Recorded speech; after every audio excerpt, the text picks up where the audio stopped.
में मदीना मारहरा की किस्मत में। कि आज कोई उम्मत का रहनुमा नहीं है और हमारी कौम आज किसी को अपना रहनुमा मानने तैयार नहीं।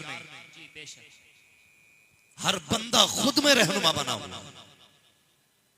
अगर कोई आलिम किसी की सलाह करे तो बंदा कह देता जी मौलवी की बातों में ना जाना, इनकी तो सोच पुरानी है। शुक्र अदा कर अल्लाह का कि तेरे बीच ये पुरानी सोच वाले लोग हैं, जन्नत में यही पुरानी सोच लेकर के जाए। याद रखना मेरी बातें, यही पुरानी सोच हमारे लिए जन्नत में जाने का जरिया बनेगी। आज हमें उलमा से नफरत, अपनी कौम के रहनुमा से नफरत, बात हद से ज्यादा बढ़ चुकी है। कौम उलमा की सुनने तैयार नहीं, शागिर्द उस्ताद की सुनने तैयार नहीं। आज हर कोई सोचता है मैं सबसे बड़ा हूं। कभी अपनी जिंदगी का मुहासबा करें, हम कहां हैं, हम क्या कर रहे हैं, हाल क्या है हमारे। हम जो लुक़्मे खा रहे हैं ये लुक़्मे हलाल के हैं कि हराम के? कभी गौर किया इस पर? आज पूरी दुनिया रेस में लगी है। हर बंदे की ये सोच है मैं इससे आगे निकल जाऊं। आगे तोड़ने के चक्कर में हम बहुत कुछ पीछे छोड़ आए। हमने बहुत कुछ पीछे छोड़ दिया। कई बार ऐसा हुआ हम आगे बढ़ने की सोच में अपनों को पीछे छोड़ आए। कई बार ऐसा हुआ हमने जीत की खुशी में, रेस जीतने के चक्कर में हमने वो खो दिए जो किसी कीमत नहीं मिलेंगे। सारी दुनिया रेस में लगी है। हर बंदा ये चाहता मैं आगे निकल जाऊं, मैं आगे निकल जाऊं। आज अगर कोई मकान भी बनाता है ना तो ये नियत बहुत कम लोगों की होती है कि मुझे इसमें सुकून मिलेगा। ज्यादातर नियत ये होती है मोहल्ले में सबसे आला मकान मेरा होना चाहिए। और हमने 2 मंजिला मकान भी इसलिए ऊंचे कराए ताकि मेरे पड़ोसी का मकान मुझसे ऊंचा ना रहे। इतनी घटिया सोच हमारी है। इतने मयार से हम गिर चुके हैं कि एक ईंट लगाने से पहले अपनी बुलंदी नहीं दूसरे की तनज़्ज़ुली हम सोचते हैं। और याद रखिए जो दूसरे की तबाही सोचता है वो कभी आबाद नहीं होता, कभी आबाद नहीं होता। अबू जहल ने हुजूर के लिए गड्ढा खोदा। उसकी ख्वाहिश थी हुजूर इधर से जाएं और इसमें गिरे। गड्ढा खोद के ऊपर से कूड़ा डाल दिया, छुपा दिया उसको। हुजूर जाने लगे, जिब्रील आ गया, या रसूल अल्लाह रास्ते में गड्ढा है, आपको गिराने के लिए खोदा गया। हुजूर वहीं से पलट गए। जब पलटे ना तो अबू जहल बैठा था इंतजार में, जब गिरेंगे तो मैं ठट्टे लगाऊंगा, जब गिरेंगे तो मैं मजाक उड़ाऊंगा। लेकिन जब उसने पलटते देखा ना तोड़ने लगा पीछे, ये देखने के लिए कि ये जा किधर लगे हैं। लेकिन मत मारी गई थी, जाके उसी गड्ढे में खुद गिर पड़ा, खुद गिर गया उस गड्ढे में। कौम आ गई, मुखिया गिरा था, कौम का नेता गिरा था, सब आ गए निकालो भाई निकालो। लेकिन सुने जब उसको निकालने के लिए हाथ डाला गया ना तो वो और नीचे चला गया। सोचा शायद रस्सियों से बाहर निकाला जाए। रस्सियां डाली गई, जितनी रस्सी जोड़ते जाते वो उतना नीचे जाता। उसने कहा यार अब रस्सी ना ढूंढो, अगर हो सके तो अब्दुल्लाह के बेटे को बुला लाओ। कहा किस लिए? कहा मुझे पता है अगर इस कुएं से कोई निकाल सकता है तो सिर्फ ज़हरा का बाबा निकाल सकता है, बाकी किसी में ताकत नहीं है कोई मुझे निकाल सके। हुजूर आए, लोगों ने रस्सी पेश की, कहा रस्सी की जरूरत नहीं है। हाथ बढ़ाया और हाथ ही के सहारे आपने बाहर निकाल लिया। मेरा कहने का मतलब यह है भाई कभी दूसरे को तबाह करने की ना सोचे। अल्लाह तौफीक दे तो किसी की राह का कांटा ना बने, अगर हो सके तो किसी की राह की ईंट उठा देना। रास्ते आसान करें, मुश्किल ना करें। आज जिंदगी तबाह होती जा रही है। हमारी कौम जो अपने आप को मुतब्बिराने कौम कहते हैं, जो अपने आप को अक्लमंद लोग कहते हैं, जो अपने आप को अहले खिरत में शुमार करते हैं, आज उनके मुंह पे बेटियां कालिक पोत गई। आज बेटियां कालिक पोत के चली गई।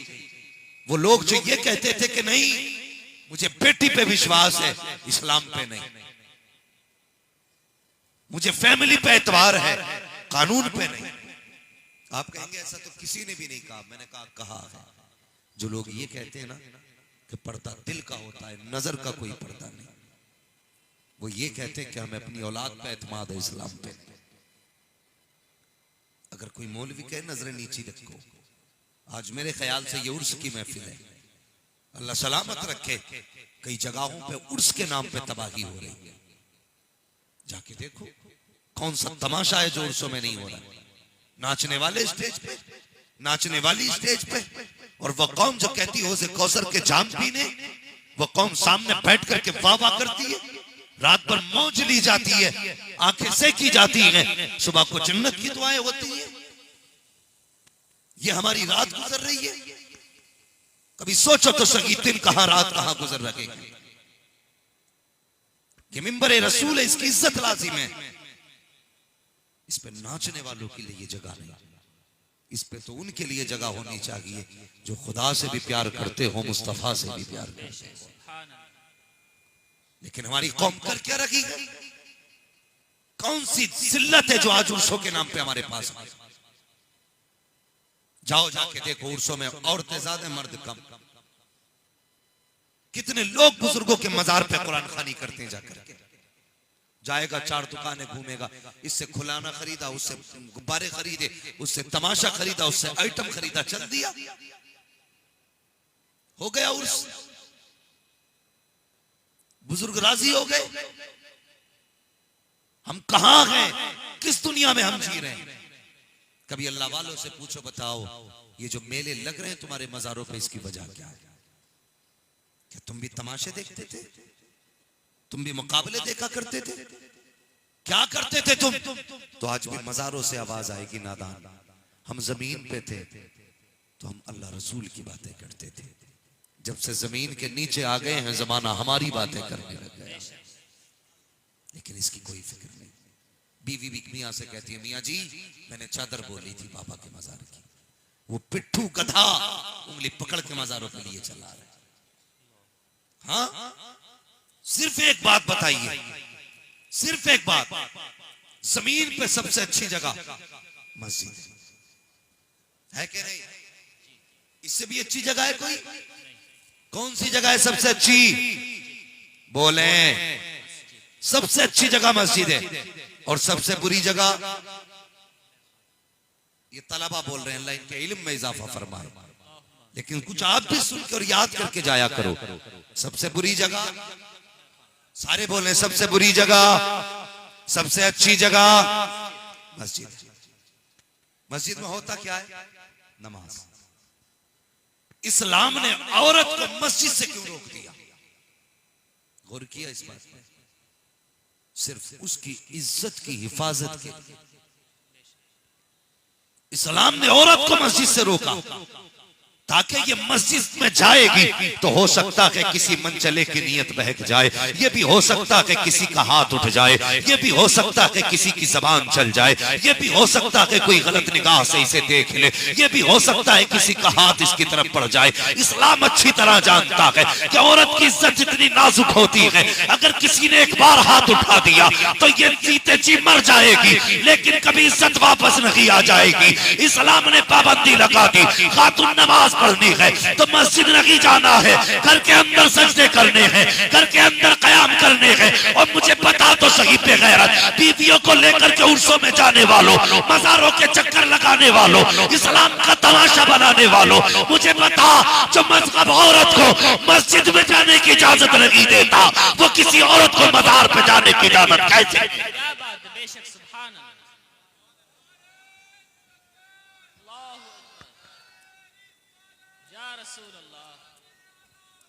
जिंदाबाद। अल्लाहू अकबर। मैं पूछना चाहता हूं, जब मस्जिद में जाने की इजाजत नहीं तो मजार पर जाने की इजाजत तुझे किसने दी? हम बेवकूफ बनते जा रहे। कहते बीवी ने वहां पे पतीला बोला था तो ठीक हो गई, इत्तेफाक हो सकता है, शरीयत की हदें तोड़ करके कभी खुदा की रहमतें किसी के साथ नहीं आती। याद रखना मेरी बात, और याद रखिए बरेलवी हूं, कोई मुझे वहां भी ना जाने। मेरा अपना एतकाद यह है कि मुझसे पक्का कोई बरेलवी नहीं तुम में, मगर सच्ची बात है मैं आईना हूं, दिखाऊंगा दाग चेहरे के, जिसे खराब लगे सामने से हट जाए। क्या बात, क्या किया हमने औरतों को मजारों पर जाके रख दिया। अल्लामा शमीम साहब, एक बाबा के पास जाने का मौका मिला, हम ढूंढते कोई अल्लाह वाला मिले, लेकिन ऐसा हो जो निगाह डाले तो बातिन साफ कर दे, ऐसे की तलाश रहती है। लेकिन मजबूरी में वैसे के पास चले गए। कौम कितनी अंधी है बताइए। हमारी कौम अगर हम किसी की बेटी की तरफ निगाह उठा दे तो लाजिम है हर बंदे के लिए कि वो हमारी आंख निकाले, अगर गैरत वाला है तो। मगर मैं इत्तेफाक से किसी के साथ चला गया और उसे भी नहीं पता था ये कौन है, तो बाबा औरत के घुटने से घुटने मिला के बैठे।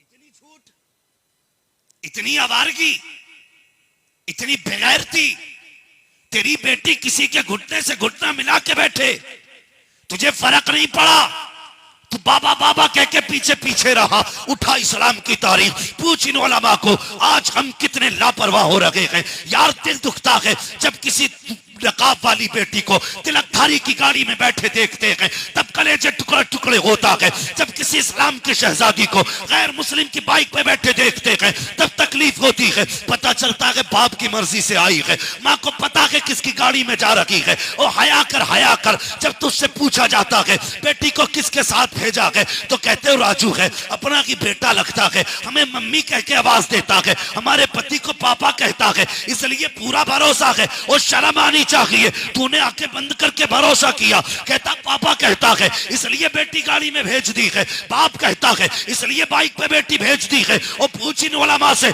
तूने किसके साथ बेटी भेजी है, जिसका तेरे मजहब से रिश्ता नहीं, जिसका तेरे कानून से रिश्ता नहीं, जिसका तेरे दीन से रिश्ता नहीं, जिसका तेरे खुदा से रिश्ता नहीं, तूने उसके साथ बेटी भेजी। और पूछ इन उलमा से, इस्लाम तो यह कहता है अगर भाई बहन सगे हो और दोनों जवान हो जाएं तो सगे भाई को सगी बहन के कांधे से कांधा मिला करके बैठने की इजाजत नहीं है, तो तेरी बेटी को बेगैरत की गाड़ी में बैठने की इजाजत किसने दे डाली। सुभान अल्लाह, नारे तकबीर, नारे रिसालत, अल्लामा मौलाना मुफ्ती हम्माद साहिब किबला, नारे तकबीर, नारे रिसालत। डॉक्टर इकबाल ने कहा था न संभलोगे तुम मिट जाओगे हिंदी मुसलमानों, तुम्हारी दास्तां तक भी ना होगी दास्तानों में। ओ भाई खुदा के वास्ते घरों की हिफाजत करो, अपने घरों की हिफाजत करो। जब चौकों में बैठते हो ना, चौराहों पे बैठते हो तो सबकी बेटी पे नजर रखते हो कहां जा रही है। कभी अपनी बेटी पे भी नजर रखिए कहां जा रही है, कभी अपनी को भी देख इसके कदम किधर पड़ रहे हैं। हमें शर्म आनी चाहिए।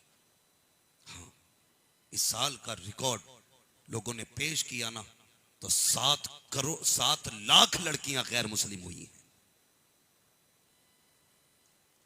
हाँ, रजिस्ट्रार ऑफिस की रिपोर्ट के मुताबिक 7 लाख लड़कियां। तुम बताओ तुमने 70 साल में कितनी मुसलमान, और फिर भी हमारी मूंछ पे फर्क नहीं पड़ा। अब भी ताव दे के कहता मौलवी से अल्लाह बचाए। शर्म आनी चाहिए हमें। कसम खुदा की मैं दावे के साथ कहता हूं, सिर्फ हाफिज एक बेटा बना लेना, एक बेटा हाफिज बना लेना। भले वो दुनिया को फतवा ना दे सके, तकरीर ना कर सका, मिंबर पर बैठ के लोगों की वाह वाह हासिल ना कर सका, लेकिन इतना जरूर है अगर घर में एक हाफिज होगा तो खानदान को डूबने से बचा लेगा। एक आलिम होगा तो नाक कटने से बचा लेगा। हमने क्या किया, हमारी बेटियां ट्यूशन के नाम पे, स्कूल के नाम पे हमसे छीनी जा रही है, छीनी जा रही है हमसे बेटियां। इसके जिम्मेदार पूरी सोसाइटी है, पूरा मुआशरा जिम्मेदार है। कहीं हम जिम्मेदार हैं तो कहीं आप भी जिम्मेदार। हमारी कौम के अमीरों ने बड़े बड़े बिल्डिंग और होटल बनाए अपने, लेकिन कौम को एक ऐसा कॉलेज न दे सके जिसमें पढ़ने वाली भी बेटियां होती, पढ़ाने वाली भी बेटियां होती। क्या किया हमने? कौन से कारनामे अंजाम दिए? यही कि हमारे यहां का उर्स भारी होता है, मेरे यहां की बासी ईद भारी है, उसके यहां का नेजा भारी है, हम इसी में डूबे रह गए। तो भाई कुछ तो सोचा होता, कुछ तो सोचा होता। जहां पे बाप जिम्मेदार है ना बेटी की बर्बादी का, वहां पे ये मुआशरा भी जिम्मेदार है। आप कहेंगे कैसे? मैं सच्ची बात कहता हूं, हमने अगर निकाह आसान किए होते ना तो आज कौम को ये बर्बादी देखनी ना पड़ती। आज हमने निकाह आसान किए होते। इतना मुश्किल कर दिया निकाह कि गरीब तो या तो मर जा रहा है या फिर फांसी लगाने तैयार है, इसलिए कि बेटियों को इज्जत से रुखसत करने की उसके अंदर ताकत नहीं रही। आसान करो निकाह, आसान करो, इज्जत से बेटियों को रुखसत करना सीखो। आज तुम दूसरे की इज्जत से लेके आओगे, कल अल्लाह तुम्हारी बेटियों को इज्जत अता फरमाएगा। आज ये तो सब कहते हैं पीर साहब दुआ करना बेटी का नसीब अच्छा हो। पीर साहब क्या कोई कलम कागज लेके तकदीर की तख्ती लिए बैठा है?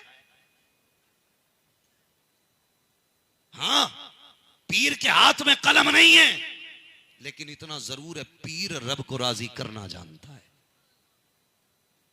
ये याद रखना, पीर को रब को मनाना आता है और हमें मनाना नहीं आता। हम अपने रब को मनाना सीखे, अपने रब को राजी करना सीखे, वरना याद रखिए अगर यही हालात रहे ना तो कोई मुसलमान नाम लेने वाला भारत में दिखाई नहीं देगा। बदलो अपने आप को, मुसलमान बनो, बेटियों को बताओ कि तुम्हारी जिंदगी क्या है। समझ में बात नहीं आती, कलमा पढ़ने वाले लोग इतनी आसानी से मुर्तद होते जा रहे, जबकि मुसलमानों की शान तो ये होती थी गले कटा दिया करते थे, कभी अपने दिल से इस्लाम और ईमान की दौलत नहीं जाने देते। बेशक बेशक। आज हमारी कौम को क्या हुआ? सबसे बड़ी वजह यह बनी है कि हमने निकाह मुश्किल कर दिए। मुश्किल कैसे हुए? हमने बेटे को जब जवान होते देखा ना तो घर ताकने शुरू कर दिए, किसके घर में पैसा मिलेगा, किसके घर में दौलत मिलेगी। बेटा 18 का 6 साल अभी निकाह में है, 6 साल से घर ढूंढ रहा है। जैसे ताजिर लोग ना जमीन के रेट लगवाते रहते हैं बीच बीच में, भाई बेच रहा हूं कितने की, 6 लाख में, कहा नहीं अभी नहीं बेचनी। अगले साल फिर रेट लगे, कितने में, 8 में, कहा अभी नहीं बेच रहा है। अगले साल फिर 12 में, कहता जब रेट अच्छे मिलेंगे तब बेचेंगे। ये 18 साल से रेट लगवा रखा है, क्या मिलेगा? कहा तुम्हारे बेटे को 8 लाख दिलवा देंगे। अभी नहीं, अभी नहीं, अभी बेटे की शादी नहीं करनी, 10 लाख दिलवाएंगे। अभी नहीं, अभी और ठहरिए, अभी और इंतजार करना पड़ेगा। और भाई जब हम शादी करने जाते हैं, निकाह करने का इरादा करते हैं, तो हम ये नहीं देखते लड़का दीनदार है कि नहीं, ससुराल वाले अच्छे हैं कि नहीं। हमने ये देखा इनके पास पैसा कितना है, इनके पास संपत्ति कितनी है, जायदाद कितनी है। हम भिखारी बन करके जाएंगे, हमारी झोली में कितना डाला जाएगा, हम कुत्ते बन के जाएंगे, हमारे टुकड़ों पे कितना घी लगाया जाएगा, ये सोच करके रिश्ते किए जाते हैं। हया नहीं चाहिए। और ये तेरी फिक्र है, तू दौलत देख कर रिश्ता करता है।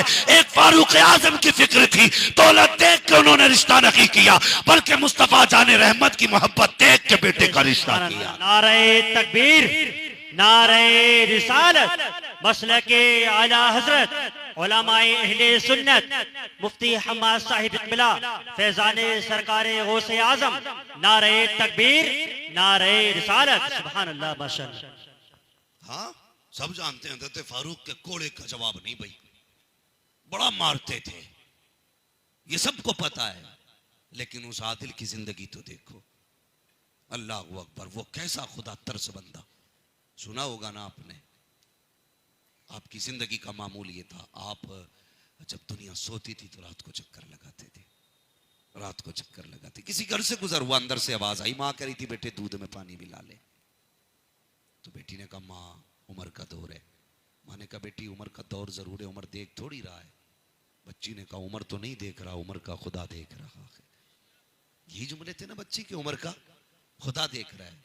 आज जाओ जाके देखो मार्केट में कौन सी चीज शुद्ध मिलती है, दूध ही लेने चले जाओ, 1 लीटर में 1.5 लीटर पानी डाल लिया दबा के, और बेच के आके बिल्डिंग बना के लिख रहा हाजा मिन फजले रब्बी।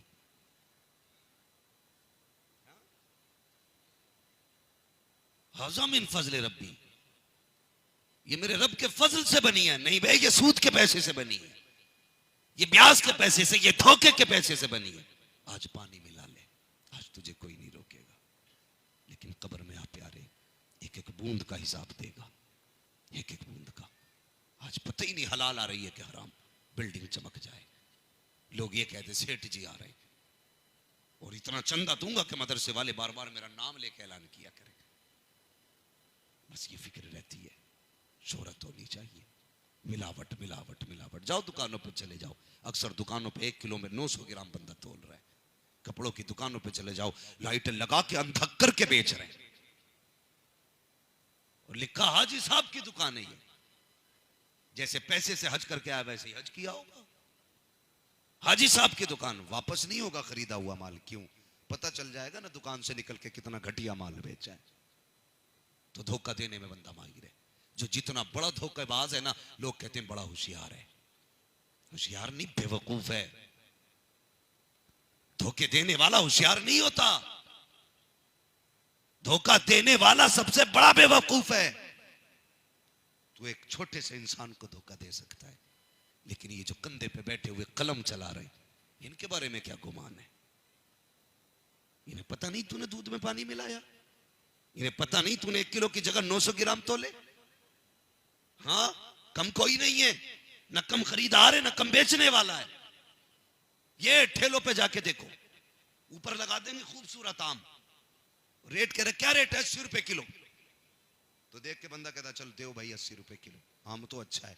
एक आगे से उठागा, एक नीचे से, एक आगे से एक नीचे से। वो जो नीचे सब थे ना कच्चे पक्के, वो सब थैली में डाल देता बंदा, वो भी तोल के दे दिए। दिल पे हाथ रख, मैं कहता हूं सिर्फ 2 दाने तेरी थैली में गलत आए। कितने? 2।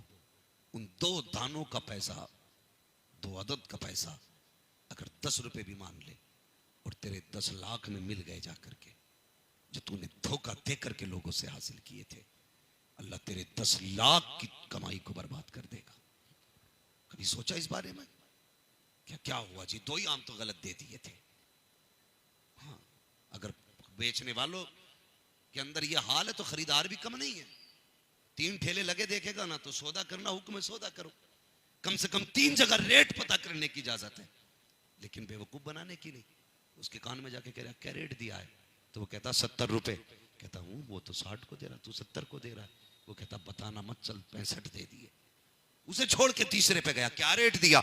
उसने कहा कि 65 का। नहीं, वो तो 60 को देने तैयार है। कानों कानों में बातें करके उल्लू बना रहे हैं।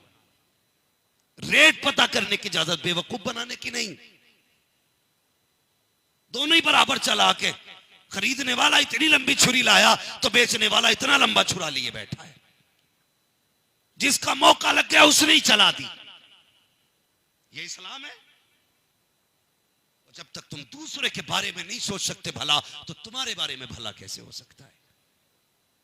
कैसे भला होता? कहता बरकत ही नहीं हो रही दुकान में। बरकत होगी कहां से? भाई के आगे इसलिए दुकान खोली ताकि इसकी बंद हो जाए, मेरी चलती रहे। वो ग्राहकों को चुपके चुपके बुलाता, आजा आजा इधर आजा, मैं तुझे सस्ता लगा दूंगा। शर्म आनी चाहिए। हम उसी नबी का कलमा पढ़ते हैं जिसका सामने वाला कलमा पढ़ता है। हम भी उसी नबी के चाहने वाले हैं जिसका सामने वाला चाहने वाला है। एक दूसरे का दर्द हमारे बीच क्यों नहीं है? एक दूसरे के लिए हमदर्दी हमारे बीच क्यों नहीं है? आज हमारे बीच से हमदर्दी का जनाजा निकल चुका है, एक दूसरे के दर्द का जनाजा निकल चुका है। पूरी कौम एक दूसरे के लिए तमाशाई बनी है। जब इसकी इज्जत लुटती है तो मैं मजे लेता हूं, जब मेरी इज्जत लुटती है तो तुम मजे लेते हो। इन्हीं मजों में उम्मत की इज्जत लुटती जा रही है। कोई हमदर्द नहीं है। अगर बका चाहते हो तो एक दूसरे के लिए दीवार बन के खड़े हो जाओ। अगर आफत इसके घर आई है, आगे खड़ा हो जा कि आफत पहले मेरे पास आएगी, बाद में इसके घर तक जाए। सुभान अल्लाह। नारे तकबीर, नारे रिसालत, मसलके आला हजरत उलमाए अहले सुन्नत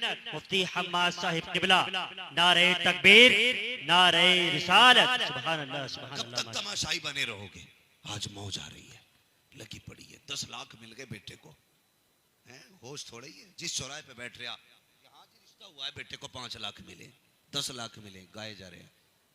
मरने वालों से कभी पूछो, कभी कब्रिस्तान जाके देखो, किसी की कब्र में चांदी के तख्ते लगे, सोने की चादर, इन्वेटर किसी ने लगवाया कब्र में, कोई ऐसी लेके गया? सब खाली हाथ जाने। जैसे आए थे वैसे ही जाओगे, न लेके आए थे न लेके जाओगे। इसलिए इस दौलत के पीछे कुत्ता बन के ना भागे आदमी, मत भागो दौलत के पीछे, किसी की मदद के लिए लग जाओ, किसी के बारे में भला सोचो। रिश्ते कभी पैसा देख के मत करो, रिश्ते मुस्तफा का दीन देख के करो। आधी दुनिया का बादशाह है हजरत उमर फारूक आजम।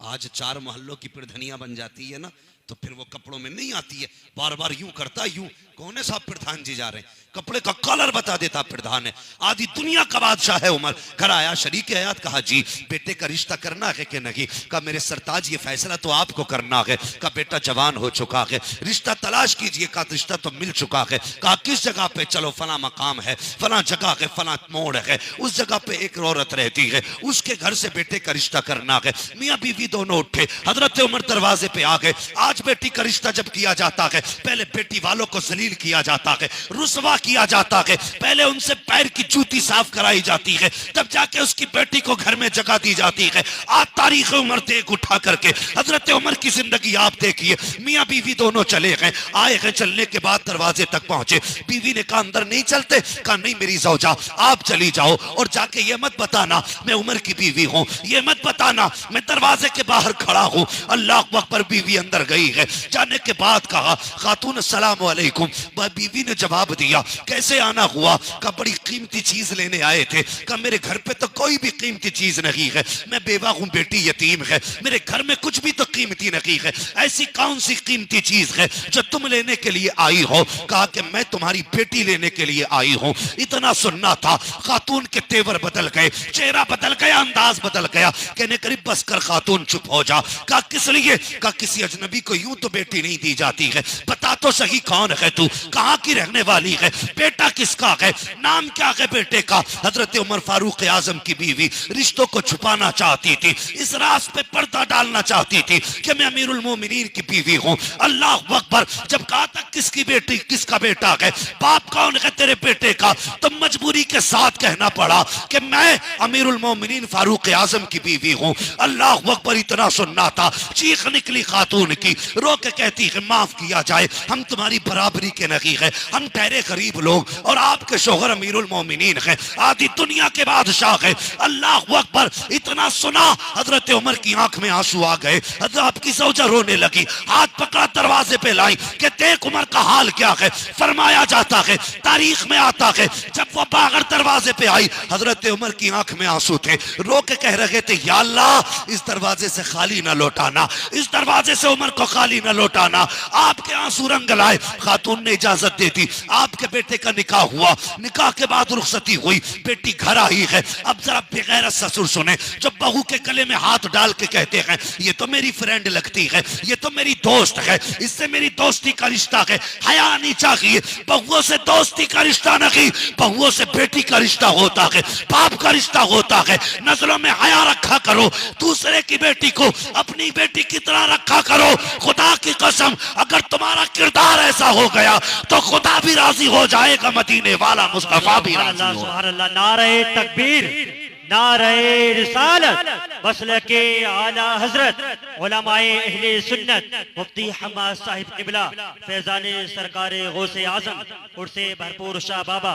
नारे तकबीर, नारे रिसालत। सुभान अल्लाह, माशाअल्लाह, जिंदाबाद। चल उठे सीने के दाग से, इस घर को आग लग गई, घर के चिराग से। हाँ, घर के चिराग से। हमने बहू को बेटी की नजर से नहीं देखा,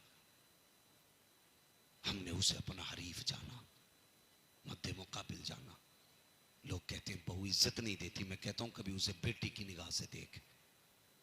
ओ यार वो तो बाप की तलाश में यहां है, बाप छोड़ के आई है, चाहती है कोई बाप मिले। अगर प्यार से बेटी कह देगा, कसम खुदा की तेरे लहजे में अगर 1 मन प्यार होगा तो उसके लहजे में 100 मन इज्जत होगी। लेकिन गलती हमने की है, हम उसे बेटी का प्यार न दे सके, इसलिए उसने हमें बाप वाली इज्जत नहीं दी, नहीं दी बाप वाली इज्जत। हजरत उमर फारूक आजम लेके आके फरमाने लगे बेटी बता मैं तेरा क्या लगता हूं। आंख में आंसू आए, कहने लगी तुम मेरे चचा भी लगते हो, तुम मेरे बाप भी लगते हो। हजरत उमर कहने लगे आज के बाद बेटी मुझे अपना बाप समझना, चचा नहीं बाप समझना, और मुझे बाप कह के आवाज देना। अल्लाह अकबर। आप फरमाने लगे बेटी वो बात तो बता दे जो तू रात में अपनी मां से कह रही थी। अपनी माँ से जो कहा था, कौन सी जनाब? कहने लगी मैं जो रात को चक्कर लगा रहा था, तेरी माँ ने दूध में पानी मिलाने का, तब तूने क्या कहा था? कि मैंने कहा था खुदा देख रहा है। हजरत उमर रो दिए, फरमाने लगे बेटी मैं रोज अदालत में जाता हूँ, फैसले करने रहते, जब मैं घर से चला करूँ ना, मेरा हाथ पकड़ के सिर्फ इतना कहना है, अब्बा फैसला सोच समझ के करना, खुदा देख रहा है। सिर्फ इतना याद दिलाना है कि खुदा देख रहा है। आज हमारा अकीदा इतना मजबूत है, खुदा देख रहा है? नहीं, रहा ही नहीं है अकीदा कि खुदा देख रहा है। हम तो गुनाह करते ना तो हम ये सोचते अगर बाप आ जाए ना तो डीपी हटा देते, बाप आ जाए ना तो चैनल ही चेंज कर देते, बाप आ जाए ना तो पूरी जो रील चल रही होती है वो सारी बदल देते, खटम, इसलिए कि बाप आ गया। बाप का इतना डर है, खुदा का बिल्कुल डर नहीं। हम क्यों भूल जाते हैं कि खुदा देख रहा है? क्यों याद नहीं रहता हमें कि खुदा देख रहा है? जो खुदा हज करते हुए देखता है वो खुदा गुनाह करते हुए भी देख रहा है। जो हमें तवाफ करते हुए देख रहा है वो हमें जिना करते हुए भी देख रहा है। क्यों भूल जाते हैं हम? सच्ची बात बता दूं, बात कड़वी है, बुरा ना मानना, सच ये है कि हमने खुदा से जो रिश्ते हमारे थे वो कमजोर कर लिए। अब हमारे रिश्ते रब से मजबूत ही नहीं रह गए, नहीं रह गए मजबूत रिश्ते। आज बंदा कोई कह देना क्या हाल है तो कहता बस पीर का करम है। सीधा जवाब ये होता है पीर का करम है। और तबाह कर रखा है बाज बाज पीरों ने पूरे समाज को। सबकी बात नहीं करता, इल्ला माशाल्लाह कुछ अच्छे पीर भी हैं, लेकिन अक्सर पीर ऐसे तबाह कर रखा है। क्या हाल है? बाज पीर का करम है। फसल कैसी हुई? पीर का करम है। अच्छा, अल्लाह कहता सुन, जमीन चीर के पौधा मैंने उगाया, उसको हवा से झूले मैंने झुलाए, शबनम से रोज मैंने मुंह धुला, और उसको सूरज से मैंने रोज विटामिन दिया, चांद की चांदनी से मैंने इसको खिलाया, मैंने इसको पूरा पौधा किया, इसमें बाल निकाली, एक बाल में 70 दाने दिए, और तू कहता पीर का करम है। फिर बता मेरा करम किधर गया? मैंने भी तो कुछ किया था ना, तू खाली पीर का करम कहता है। सच ये रिश्ते कमजोर हो गए। ये नहीं कहना था पीर का करम है, ये कहना था दुआएं पीर की है, करम खुदा का हो रहा है। बेशक, सुभान अल्लाह, सुभान अल्लाह। रिश्ते ही कमजोर हो गए, हमारे रब से रिश्ते मजबूत नहीं रहे। हम नहीं जानते, अगर हम जानते तो इतना जानते वो जी कहार है, वो कहार है, जब्बार है, पकड़ लेता तो छोड़ता ही नहीं। यही जाना, ये भी तो जान वो 70 माओं से ज्यादा प्यार करता है। बंदा एक बार कहता या रहमान तो वो 70 बार कहता मांग क्या मांगता है, मांग क्या मांगता है। हमने मांगना ही छोड़ दिया, और कहते मिलता भी नहीं, क्या करे मांग के। मांगा ही कब तूने भाई, मांगा ही कब? बेटी जवान हुई तो प्रधान की चौखट पे गया, रिश्ता ढूंढ के बताना बेटी के लिए। बेटा जवान हुआ तो 4 लोगों में कहने लगा 70,000 कमा रहा, कोई पैसे वाला हो तो बताना। अल्लाह से मांगा कब तूने? मस्जिद में जाते हो कितनी देर के लिए गए, उठा बैठी की, सजदे लगाए। कई लोगों को मैंने दुआ करते देखा, हाथ दुआ के लिए ऐसे उठते हैं और सीधे चलते चले जाते हैं, चेहरे पे जाके खत्म हो जाते। मांगने के लिए रुके कब? कभी फैलाया हाथ उसके आगे? सब जानते हैं अगर बच्चा रोए ना तो मां दूध नहीं पिलाती है, तो तुझे ऐसे वैसे ही मिल जाएगा। भागते भागते कहते अल्लाह मेरे खेत में बारिश कर दी है, हो गई। और भाई कभी जिद करके मस्जिद में बैठ के जाना ही नहीं है जब तक दे नहीं देगा, फिर देख अल्लाह कैसे देता है। कभी जिद करके बैठ जा, मालिक उस वक्त तक नहीं उठूंगा जब तक देगा नहीं। उससे कहे तू मेरा रब है और तू ही देने वाला है, फिर देख कैसे नहीं मिलता है। तो बारिश कर दी मालिक, दिमाग में ये भी है डीजल का रेट कितना है, मत बरसा, हम तो पानी ट्यूबवेल चला लेंगे, मत बरसा, हमारे पास तो इंजन है। नहीं होती मत तो बारिश, हमारे घर के अंदर तो हमारे समर से भी लगे, कोई जरूरत ही नहीं है। वो दौर कितना अच्छा था, बादल गरजे, बिजली चमकी, लोग कहते थे यार जरे डाल तो बारिश होने वाली है, ये कहते थे और बारिशें लग जाती थी। आज सजदों पे सजदे हो रहे हैं, बारिश ही नहीं हो रही है, दुआओं पे दुआएं हो रही है, बारिश नहीं हो रही है। सच ये कि मांगने का ढंग हमने भुला दिया, एतकाद कमजोर हो गए, अकीदा कमजोर हो गया। बगदाद की मार्केट में किसी ने कत्ल कर दिया बगदाद में ना, सुने जब कत्ल किया ना तो एक अज्ञात होती है ना रिपोर्ट की पोजीशन, अज्ञात कोई मखसूस नाम नहीं, अज्ञात में रिपोर्ट दर्ज कराई जाती है। पुलिस की भी मौज आ जाती है, जो मिला उठाए चले गए। 50 इससे लिए, 30 उससे लिए, 60 उससे लिए, मौज आ रही है, थाना भी चल रहा, काम भी चल रहा। हाँ, तो ये मसले, अज्ञात का मसला, शक की बुनियाद पे लोग उठाए जाते हैं। बगदाद में एक कत्ल हुआ, 20 बंदे उठाए गए। कितने? जाग रहे हैं ना आप लोग? अगर जाग रहे हैं तो बोले कितने? 20 बंदे जब उठाए गए ना, तो 19 तो बगदाद के थे, एक परदेसी था। जो बगदाद के थे ना, आज सिफारिशें भी चलती है। कहते कौन है जी? जी अपना ही आदमी है। चलो छोड़ो जी, मुखिया के कभी कभी चाय पीते रहते, एक बंदा इनके नाम पे छोड़ दो, एक मौलाना शमीम के नाम पे छोड़ दो, एक मुनाजिर हुसैन बदायूनी के नाम पे छोड़ दो। बड़े नाम वाले लोग हैं भाई ये। अगर इन्होंने एक दिन नेट पे बोल दिया तो पूरे भारत में नंगे हो जाएंगे। छोड़ो जी, एक इनके नाम पे छोड़ दो, एक इनके नाम पे। तो मामला जहां तक बनते ना, लोग ताल्लुकात की बुनियाद पे छुड़वा लेते। तो जो 19 थे ना बगदाद के, उन्हें तो छुड़ा के ले गया। कोई सिफारिशी आया लेके चला गया, कोई जमानती आया लेके चला गया, कोई गवाह आया लेके चला गया, कोई सबूत बन के आया, कोई दलील बन के आया, कोई गवाह बन के आया, सब छुट के चले गए। एक बंदा रह गया, वो था परदेसी। उसका तो कोई था ही नहीं। उसने जब देखा 19 के 19 छूट गए, उसने सजदे में सर रखा, रो के कहने लगा, या अल्लाह, ये जो 19 छूटे ना, हो सकता है इनमें से कोई असल कातिल हो, लेकिन तू जानता है मैं कातिल नहीं हूं। लेकिन क्या करूं, मैं परदेसी हूं, मेरा कोई गवाह भी नहीं, कोई सबूत भी नहीं, सिफारिशी भी नहीं, कोई मेरा हमदर्द भी नहीं, कोई मेरी सी कहने वाला भी नहीं। मेरे अल्लाह, अब तो मेरा गवाह भी तू है, मेरा सबूत भी तू है, मेरी दलील भी तू है, मेरी बेगुनाही का सबूत भी तू है। इसने रो के इतना कहा, उधर हारून रशीद बिस्तर पे लेटे थे, आवाज आई, हारून तू आराम से लेटा है, हमारा बंदा तेरी कैद में बेगुनाह बंद है। इतना सुना, बिस्तर से उठे, दौड़ लगाई, कैद में आ गए। जब जेल में आके देखा, कोई नजर नहीं आया। कहने लगे कोई तो होगा। जब भेजा गया है तो गौर किया, एक अंधेरे कमरे में झांक के देखा, कोई रो रहा था। वो कह रहा था, यार अब मेरा गवाह भी तू, मेरा सिफारिशी भी तू, मेरा जमानती भी तू।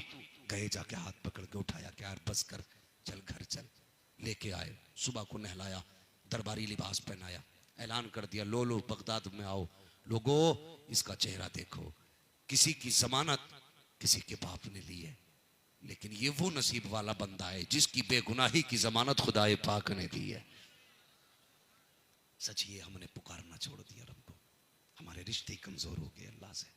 रिश्ते मजबूत रखो, रिश्ते मजबूत रखो, और भलाई चाहते हो तो हुजूर की शरीयत को पाबंदी से आप मजबूती से थाम लें। एक एक बेटी की आबरू की हिफाजत करें। मैं सोचता हूं ऐसे बाप समाज में कैसे जिंदा रह लेते हैं जिनकी बेटियां मुंह काले करके चली जाती है। समझ में बात नहीं आती भाई।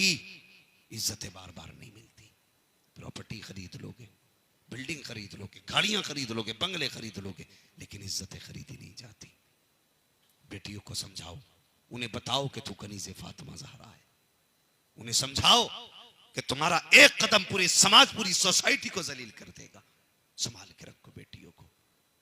किसी ने कहा था, तालीम औरतों की जरूरी तो है, मगर खातूने खाना हो वो सबा की परी ना हो। मैं तालीम का मुनकिर नहीं हूं, पढ़ाइए बेटियों को एहतियात के साथ। ऐसे पढ़ाइए कि बेटियों की तालीम भी हो जाए, उनकी इज्जतें भी महफूज रहें, उनकी इज्जतें भी महफूज रखें। आज इज्जतें महफूज नहीं। जाके देखो हमारी बेटियां उनके बिस्तर पे लेटी हैं जिनके होठ तक नापाक, जिनके बदन कपड़े तक नापाक है। हमारी बेटियां उन बिस्तरों पे जाके लेट गई। हमारी कौम मौज कर रही है। कव्वाल बुलाना जी, धड़ाधड़ चल रहे पैसे। उसने शेर मारा उधर गड्डी, उसने शेर मारा उधर गड्डी, जेब में रख। अगर कोई गरीब बेटी दिखे तो जा ये पैसा जाके उसके निकाह में लगा दे। हो सकता है तेरे पैसे से किसी का घर आबाद हो जाए, खुदा तेरे लिए जन्नत में महल तामीर फरमा देगा। बदलो अपने आप को जवानों, अब हुजूर वाले बनो, हुजूर वाले बनो। तुमसे भी गुजारिश है। आज देखो ना, वो तो पहले वो धागे बांधते थे, आज मुसलमानों के हाथ में धागा, पता ही नहीं चलता अब्दुल्ला जा रहा कि ये राम स्वरूप जा रहा। हाँ, राम स्वरूप कंगन कड़े पहने घूम रहे। अभी बात कर लो तो गौस का दामन नहीं छोड़ेंगे, उड़ के कह देंगे। पीर का दामन नहीं छोड़ेंगे, कूद के कह देंगे। भाई क्या नतीजा इसे दामन का, मुझे भी बताना। कहां हो हम? आज एक्सीडेंट हो रहे, पता ही नहीं चलता। कितनी मुस्लिम लाशें शमशान पहुंचा दी जाती है कि पहचान ना हो सकी। क्यों? हमारी वज़ाक़त दुरुस्त नहीं है। हम जलसों में टोपी ओढ़ेंगे या जुमे में टोपी ओढ़ेंगे, बाकी ओढ़ते ही नहीं।